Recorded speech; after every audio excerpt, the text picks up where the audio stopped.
அஸ்ஸலாமு அலைக்கும். உங்கள் பீமாசா சமையல் எல்லோரும் எப்படி இருக்கீங்கப்பா? நல்லா இருக்கீங்களா? நாங்கள் நல்லா இருக்கோம். நீங்களும் நல்லா இருக்கணும். அல்லாட்ட துவா கேட்குறேன். இப்போ நம்ம என்ன பண்ண போகிறோன்னா, சாலை மீன்.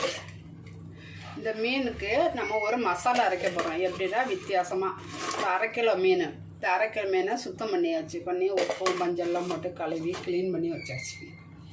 இப்போ இந்த மசாலா அரைக்கிறது எப்படின்னு பார்க்கலாம் வாங்க. இப்போ என்னெல்லாம் இருக்குன்னா, தேங்காய், பச்சை மிளகா, வெங்காயம், ஜீரகம், கருவேப்பிலை, ஒரு கொத்து கருவேப்பிலை, ஒரு கொத்து மல்லி இலை, அப்புறம் கல் உப்பு, இவ்வளோ போட்டு நம்ம அரைக்கணும். வாங்க எப்படி வீடியோக்குள்ளே போகலாம். இப்போ நம்ம என்ன பண்ண போகிறோம்னா, மிக்ஸி ஜாரை எடுத்துட்டோம். மிக்ஸி ஜாரில் இந்த வெங்காயத்தை 4 வெட்டி போட்டோம். கூட கருவேப்பிலை போட்டிருக்கோம், மல்லித்தலை, கொஞ்சம் கூட கருவேப்பிலை, அது கூட ஜீரகம் போட்டோமா.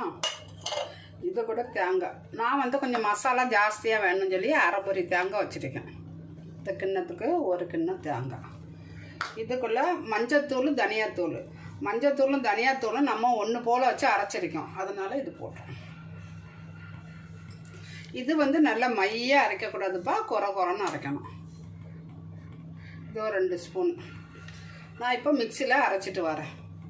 இப்போ காரத்துக்கு பச்சை மிளகா போடணும். இதை நம்ம மிக்சியில் போட்டால் அரைமான்னு தெரியல, அதனால் இப்படி கீரி போட்டுக்கலாம். பெரிய மிளகானால. நீங்கள் சின்ன மிளகா இருந்தால் நீங்கள் அப்படியே போட்டு அரைச்சிக்கலாம். சரியா? இப்படியே 2 கீரி போட்டால் தான் இந்த விதை அரைச்சிடலாம்.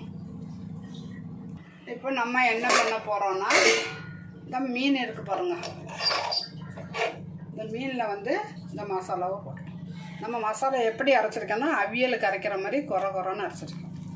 இந்த மஞ்சத்தூள், இந்த கருவேப்பிலை, மல்லித்தலை இப்படி அரைச்சி நம்ம குழம்பு வச்சு பசங்களுக்கு கொடுக்கலாம். பசங்க என்னென்னா சாப்பிட மாட்டேங்காங்கல்ல, மல்லித்தலையெல்லாம் எடுத்து போட்டுறாங்க, கருவேப்பிலையெல்லாம் எடுத்து போட்டுறாங்க.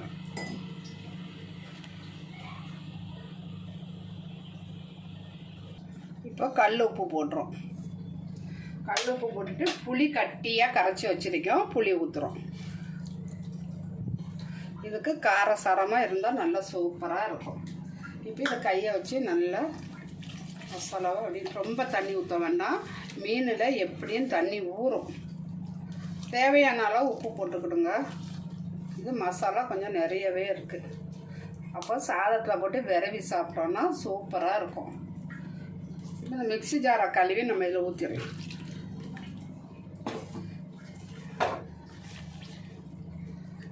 நம்ம இதை என்ன பண்ண போகிறோம்னா, அடுப்பில் வச்சு கொதிக்க வைக்க போகிறோம். இப்போ பாருங்கப்பா, நல்லா கொதிக்குதா. இதுக்கு மேலே 1 ஸ்பூன் தேங்காய்.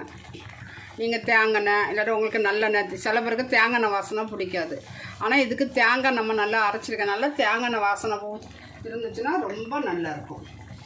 இப்போ நம்ம மீனை கரண்டி போட்டு கிளறக்கூடாது, அலசி விடணும். எப்படின்னா, ஐயோ துணியை காணுமே, எடுத்துகிட்டு வரேன். இப்போ பாருங்கள், இதை எடுத்து இப்படியே அலசணும்.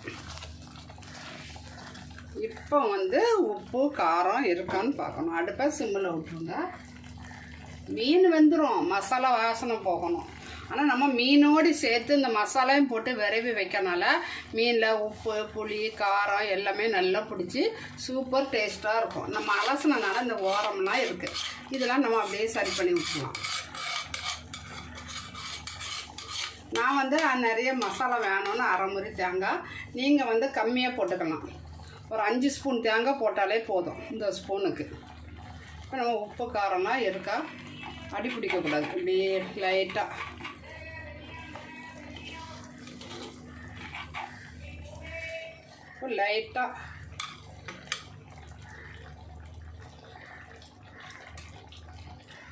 புளி காரம் எல்லாம் நல்லா இருக்குது. கொஞ்சோண்டு உப்பு போட்டுக்கணும்.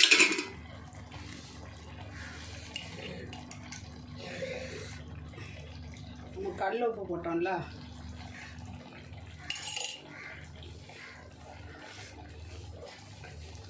அலச தான் செய்யணும். அப்போ தான் எல்லா இடம் அந்த உப்பு வரும்.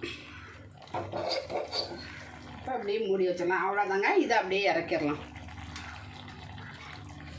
பச்சை வாசனை போனோன்னே இறக்கி வச்சிடலாங்க. வச்சுருங்க நீங்களும். நல்ல வாசனை போய் கலர் மாறி வருது பார்த்தீங்களா? இப்போ நம்ம இறக்கி வச்சிடலாம். இதுக்கு தாளிக்கணும்லாம் வேண்டவே வேண்டாம். தக்காளி கூட நம்ம தேவையில்லை, போட வேண்டாம். புளி ஊற்றிக்கனால சூப்பராகவே இருக்கும்.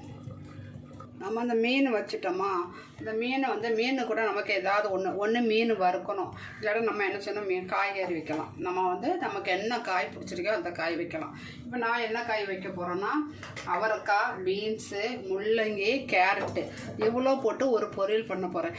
என்னடா இத்தனை காயை போட்டு பண்ணுறாங்களே, நல்லா இருக்கும்னு நினைக்கிறீங்களா? சூப்பராக இருக்குங்க. நம்ம வீட்டில் சாதத்தோட்டி காய்கறி தான் நிறைய சாப்பிடுவாங்க. இப்போ நம்ம ஒரு ஸ்பூன் எண்ணெய்,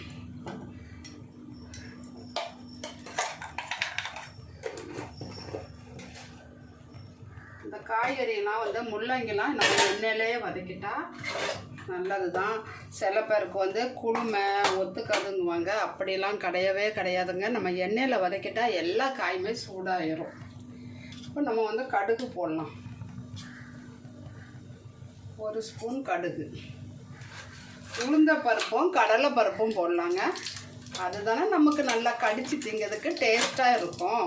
சொல்லுங்கள் பார்ப்போம், யாருக்கெல்லாம் உளுந்த பருப்பும் கடலை பருப்பும் போட்டு பொரியல் பிடிக்கும்னு சொல்லிட்டு கமெண்டில் சொல்லுங்கள். பாருங்கள், என் சேனலுக்கு சப்ஸ்கிரைப் பண்ணுங்கள். இந்த ஸ்பூனுக்கு 3 ஸ்பூன், நான் 2 ஒன்றா மிக்ஸ் பண்ணி வச்சுருக்கேன். உடச்ச உளுந்தும் வச்சுக்கலாம், முழு உளுந்தும் வச்சுக்கலாம். மிளகா காரம் இல்லை. உளுந்து, கடுகு, கருவேப்பிலை போட போகிறோம். கடலைப்பருப்பு, உளுந்த பருப்பு, கடுகு போட்டோம். இப்போ ஒரு வெங்காயம், அப்புறம் ஒரு காஞ்ச மிளகா.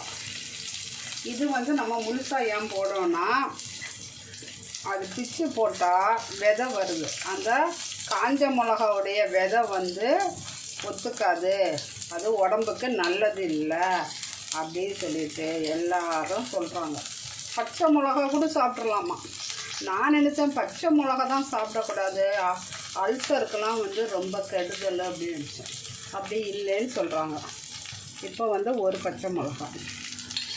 இது நம்ம இதை வதக்கிடலாம்.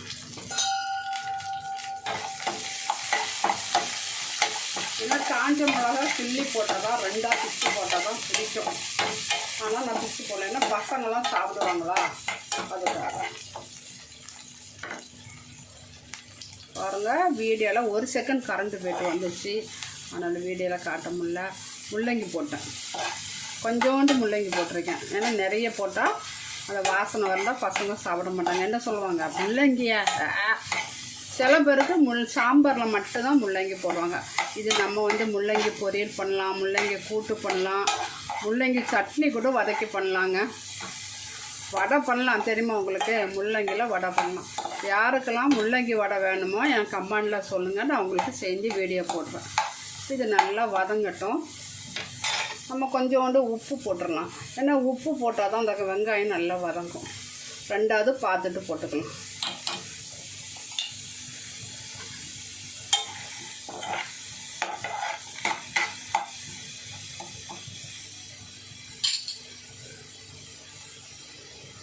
இப்போ நமக்கு எந்தெந்த காய் லேட்டாக வேகுமோ, எந்தெந்த காய் சீக்கிரம் வேகுமோன்னு சொல்லி நமக்கு தெரியும். நம்ம என்ன செய்யணும், அதுக்கு ஏற்ற மாதிரி நம்ம காய்களை ஃபஸ்ட்டு ஒவ்வொன்றா போடணும். இப்போ நான் என்ன கேரட்டு போட போகிறேன். கேரட்டு பொடியை தான் நறுக்கி வச்சுருக்கேன், கேரட்டு போட போகிறேன். இது வந்து இந்த சீவி போடக்கூடாது. சீவி போட்டோன்னா என்ன ஆகும்னா, அது எல்லா காயிலையும் போய் ஒட்டிக்கும். அதனால் இப்படி தான் போடணும். இது கொஞ்சம் வேகட்டும். இப்போ அடுத்தது பாருங்கள், பீன்ஸு போட போகிறோம். பீன்ஸும் பொடி பொடியாக நறுக்கி வச்சுருக்கேன் பாருங்கள். தெரியுதா? பொடி பொடியாக நறுக்கி வச்சு பீன்ஸை போட்டோம்.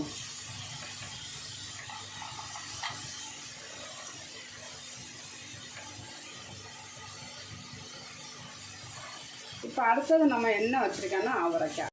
ஓகே, எவ்வளோ நல்லதுன்னு தெரியுமில்லாங்க உங்களுக்கு. ஹார்ட்டுக்கு வந்து அவ்வளோ நல்லதான். ஹார்ட் பேஷண்ட்டுக்கெல்லாம் டெய்லி அவரைக்காய் கொடுக்கலான்னு சொல்கிறாங்க. இப்போ எல்லா காயும் போட்டோம். நாங்கள் 3 பேர் தாங்க. 3 பேருக்கு இவ்வளோ காய் போடுறோன்னா நாங்கள் காய் நிறைய சாப்பிடுவோம். நம்ம காய் நிறைய சாப்பிட்டா நார் சத்து தானே? சொல்லுங்கள் பார்ப்போம், நார் சத்தா இல்லையா? கமெண்டில் சொல்லுங்கள். இப்போ நான் காயை வந்து நல்லா வதக்கிறேன். இப்போ பார்த்தீங்கன்னா உப்பு பத்தாது மாதிரி நிறைய வச்சிருக்கோம். இந்த காய் வந்து வெந்தால் கூட நம்மளுக்கு கம்மியாகாது. கீரையெல்லாம் வெந்தால் கம்மியாகுது. இப்போ உப்பு போட்டாச்சு. தனி மிளகாத்தூள், ஏன்னா காரம் பச்சை மிளகா போட்டிருக்கோம், இருந்தாலும் கொஞ்சோண்டு இவ்வளோதான். 1/4 ஸ்பூன் போடுறேன். மொத்தமாக காய்கறி எல்லாமே 1/2 கிலோ இருக்குங்க. நான் அதுக்கு ஒரு 1/4 ஸ்பூன் போட்டிருக்கேன். மேலே கொஞ்சோண்டு கருவேப்பிலை. இதை நல்லா உப்பு போட்டாச்சு, மிளகாத்தூள் போட்டாச்சு, நல்லா மூடி வச்சு நம்ம வேக வைக்கலாம். தண்ணியே ஊற்ற வேண்டாங்க, நீங்கள் சிம்மிலே வச்சுருங்கங்க.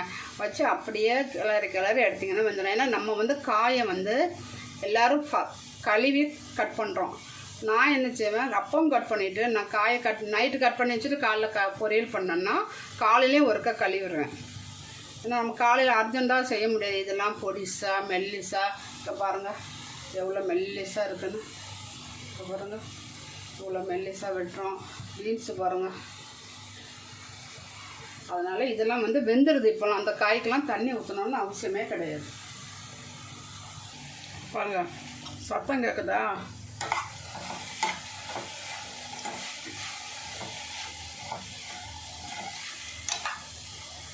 இந்த காய் எடுத்து உடனே சாப்பிட்டு பார்க்கலாம். சூப்பராக இருந்துச்சு. பொதுவாகவே என்ன சொல்கிறாங்கன்னா காய்கறியெல்லாம் அரை வேக்கால தான் சாப்பிட்ணும். இப்போ இதெல்லாம் உங்களுக்கு தேங்காய் வேணும்னா போட்டுக்கணுங்க. நான் வந்து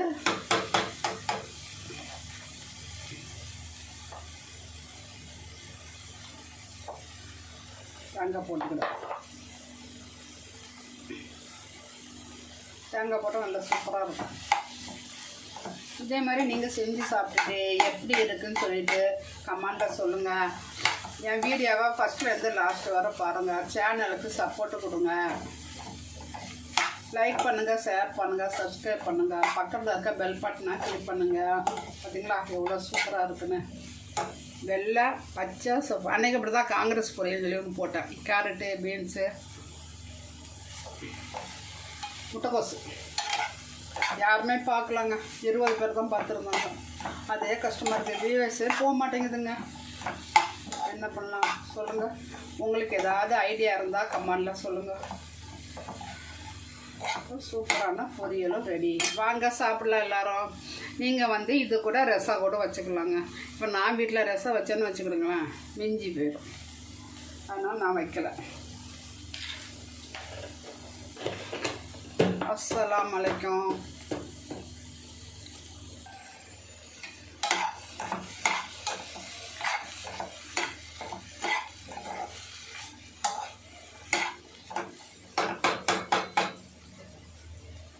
அவ்வளோதான், அடுப்பு ஆஃப் பண்ணிட வேண்டியதான்.